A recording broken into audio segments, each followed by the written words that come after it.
Hi, and welcome back. We'd like to thank you for listening in on the Guild of Un-Medicated Hijinks as we present to you another one of our wonderful episodes. Now, just remember that as with all the other episodes on this entire network, this episode is intended for a mature audience.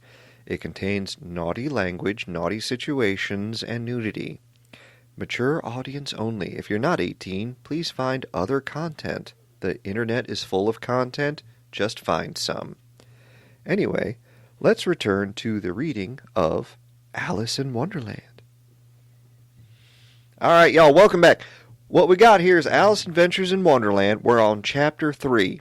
Now, let me catch you up to where we are so far. Dumb bitch, in the woods, got high, fell down a hole, started drinking, didn't know what size she was, cried like a bitch. Next thing you know, got really shrunk, tried to drown in her own fucking tears, terrorized the shit out of a poor talking mouse, all the while she was trying to find a talking rabbit to eat for dinner. So anyway, let's start with Chapter 3, A Caucus Race and a Long Tail. They were indeed a queer-looking party that assembled on the bank. I swear to God, one more fucking time y'all pick on the homosexual. I got a cousin who's homosexual. He's a good man. I'm not going to let you guys put up with this shit. Anyway, the birds with draggled feathers, the animals with their fur clinging close to them, and all dripping wet, cross and uncomfortable. But again, how the fuck didn't they know that all the tears came from that one stupid bitch who's sitting there looking at all of them like, gosh, must suck to be y'all. Anyway, the first question was, of course, how to get dry. And they had a consultation about this, and after a few minutes it seemed quite natural to Alice to find herself talking familiarly with them as if she had known them all her life, probably because they're figments of your own fucking imagination. Indeed, she had quite a long argument with Laurie, who at last turned sulky and would only say, I'm older than you and must know better. And this Alice would not allow without knowing how old it was, and Laurie positively refused to tell its age. There was no more to be said. At last, the mouse, who seemed to be a person of authority among them, called out, Sit down, all of you, and listen to me. I'll soon make you dry enough. They all sat down at once, in a large ring, with the mouse in the middle. Alice kept her eyes anxiously fixed on it, for she felt sure it would catch a bad cold if she did not get dry very soon. Ahem, said the mouse with an important air. Are you ready?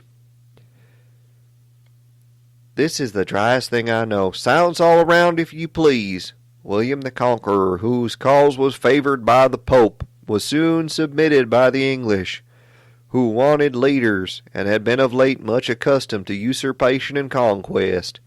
Edwin and Morcar, the Earls of Mercia and Northumbria. Ugh, said the Laurie with a shiver. I beg your pardon, said the mouse, frowning, but very politely. Did you speak?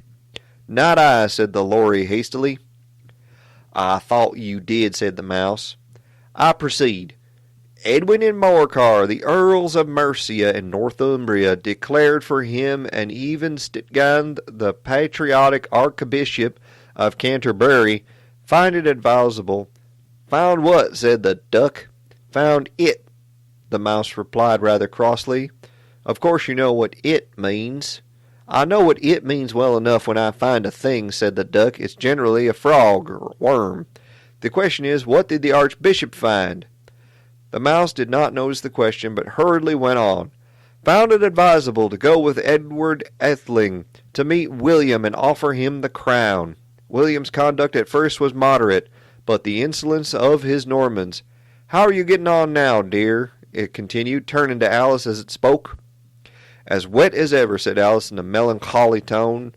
It doesn't seem to dry me at all. In that case, said the dodo solemnly, rising to its feet, I move that the meeting adjourn for the immediate adoption of more energetic remedies. I like the fact that there was a pun involved in all this that just gets glossed over. Anyway, speak English, said the eaglet. I don't know the meaning of half those long words, and what's more, I don't believe you do either. And the eaglet bent down its head to hide a smile. Some of the other birds tittered audibly. How the fuck does a bird smile? It doesn't have any fucking lips. Not to mention, if this is an eaglet, i.e. a small eagle or baby eagle, why is it sitting there listening to a fucking mouse instead of eating it? The logic of this drug trip is so far out of whack, it's stunning to me. Anyway, I was going to say, said the dodo in an offended tone, was that the best thing to get us dry would be a caucus race. What is a caucus race, said Alice. Not that she wanted much to know, but the dodo had paused as if he thought that somebody ought to speak, and no one else seemed inclined to say anything. Why, said the dodo, the best way to explain it is to do it. As you might like to try the thing yourself some winter day, I will tell you how the dodo managed it. Why does this sound like the way they explained sex to me when I was 10? Anyway, first it marked out a race course in a sort of circle. The exact shape doesn't matter, it said. And then the party were placed along the course here and there. There was no 1, 2, 3 and away. But they began running when they liked and left off when they liked, so it was not easy to know when the race was over. Isn't that called a marathon? Anyway, however, they had been running half an hour or so and were quite dry again. But the dodo suddenly called out, "The race is over!" And they all crowded around it, panting and asking, "But who has won?" The question the dodo could not answer without a great deal of thought. It sat for a long time with one finger, where the fuck did it find a finger? It's a goddamn bird, pressed upon his forehead, the position in which you usually see Shakespeare and pictures of him. No, that's the thing. There are no pictures of him. There were no fucking cameras. There's drawings of him, but God only knows if those are accurate. Anyway, while the rest waited in silence, at last the dodo said, "Everybody has won, and all must have prizes." "But who is to give the prizes?" quite a chorus of voices asked. "Why, she, of course," said the dodo, pointing to Alice with one finger, and the whole party at once crowded around her, calling out in a confused way, "Prizes! Prizes!" In case you're wondering, this is an operant version of being voluntold. Anyway, back to the story. Alice had no idea what to do, and in despair she put her hand in her pocket and pulled out a box of comfits. Luckily the salt water had not gotten into it. I don't know what the fuck a comfit is. I hope it's like a candy or some shit. Otherwise it might be some weird-ass old term for a condom. That'd be a little weird. She starts handing out condoms. Next thing you know, it's an Alice orgy. Woohoo! And handed them round as prizes. There was exactly one apiece all around. "But she must have a prize herself, you know," said the mouse. "Of course," said the dodo, replied very gravely. "What else have you got in her pocket?" he went on, turned to Alice. "Only a thimble," said Alice sadly. "Hand it over here," said the dodo.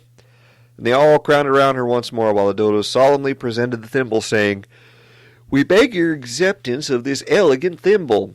And when it had finished a short speech, they all cheered. Alice thought the whole thing very absurd. Really, out of everything she'd been through, this is the part she's like, wait a minute, now this part's absurd. The rest of this is perfectly normal up until now. Now it's gotten absurd. That makes perfect sense.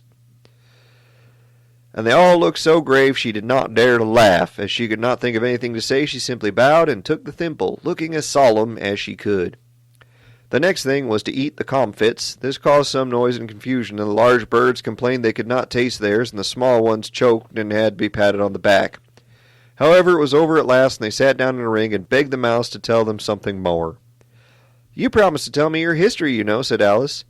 "And why it is you hate k and d," she added in a whisper, half afraid it would be offended again. "Mine is a long and sad tale," said the mouse, turning to Alice and sighing. "It is a long tale, certainly," said Alice, looking down with wonder at the mouse's tail, "but why would you call it sad?" And she kept on puzzling about it while the mouse was speaking, for her idea of the tale was something like this. "Fury said to a mouse that he met in the house, 'Let us both go to law. I will prosecute you. Come, I'll take no denial. We must have a trial, for really this morning I've nothing to do.' Said the mouse to the cur, 'Such a trial, dear sir, with no jury or judge would be wasting our breath.' 'I'll be judge, I'll be jury,' said the cunning old fury. 'I'll try the whole cause and condemn you to death.'" Well, if you're going to tell them what the judgment is, what's the fucking point? You don't even need a trial at that point. Just be like, "Look, we don't need the trial. You're going to die. That's how it's working." "You're not attending," said the mouse to Alice severely. "What are you thinking of? If there's one thing we figured out from the first few chapters of this book, this bitch ain't thinking of nothing. That's for damn sure." "I beg your pardon," said Alice very humbly. You had to get the fifth bend, I think. I had not, cried the mouse, very sharply and very angrily. Not, said Alice, always ready to make herself useful and looking anxiously about her. Oh, do let me help undo it. I shall do nothing of the sort, said the mouse, getting up and walking away. You insult me by talking such nonsense. Really, if talking nonsense is an insult, this whole book is just a smack in the brain for everybody.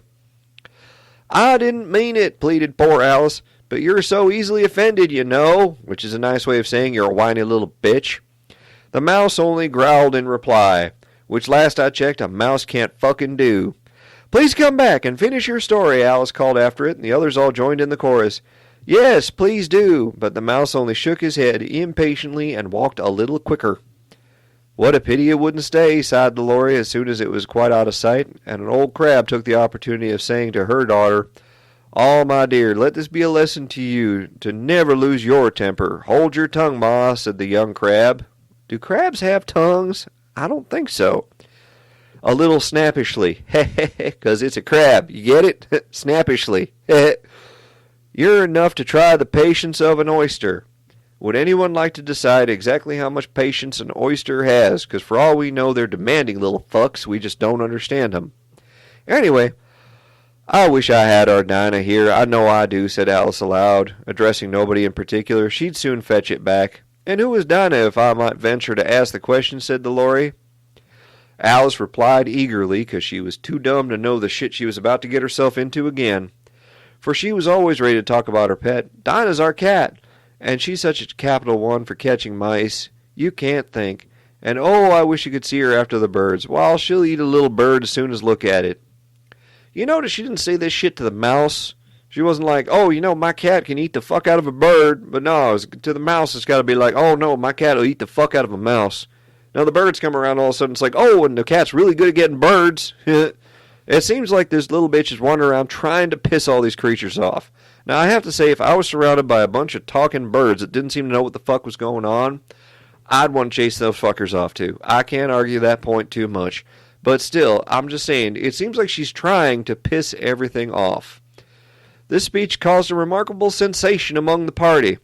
Some of the birds hurried off at once. One old magpie began wrapping itself up very carefully, remarking, I really must be getting home. The night air doesn't suit my throat. And the canary called out in a trembling voice to its children, Come away, my dears. It's high time you were all in bed. On various pretexts, they all moved off, and Alice was soon left alone. Which, again, I think this is kind of like a metaphor for her life. Like, she sits around saying stupid, insulting shit to people, and that's why nobody wants to hang out with her. That's why she had to do all that shit alone as a kid. Like, oh, she plays games alone, and she talks to herself, and she pretends she's two different people, because nobody wants to be the fuck around her, because she insults the shit out of everybody. Just kind of makes you think about it. I'm just saying, this little bitch is messed the fuck up. Oh, I wish I hadn't mentioned Dinah. You know, the first few times you said that, I believed it. Now I think you're full of shit. She said to herself in a melancholy tone, Nobody seems to like her down here, and I'm sure she's the best cat in the world. Oh, my dear Dinah, I wonder if I shall ever see you any more. And here poor Alice began to cry. Not again. Really? Stupid bitch. That's never worked out for you before. You're just going to try it again. Oh, my God. She felt very lonely and low-spirited, which at this point should be pretty fucking normal for her. I don't understand why it's bothering her. In a little while, however, she again heard a little pattering of footsteps in the distance and looked up eagerly, half hoping that the mouse had changed his mind and was coming back to finish his story. Thus ends the chapter. Well, thank you for listening here on the Guild of Un-Medicated Hijinks. Listen in some more. We got plenty more hijinks coming, and there's a bunch more chapters for this book.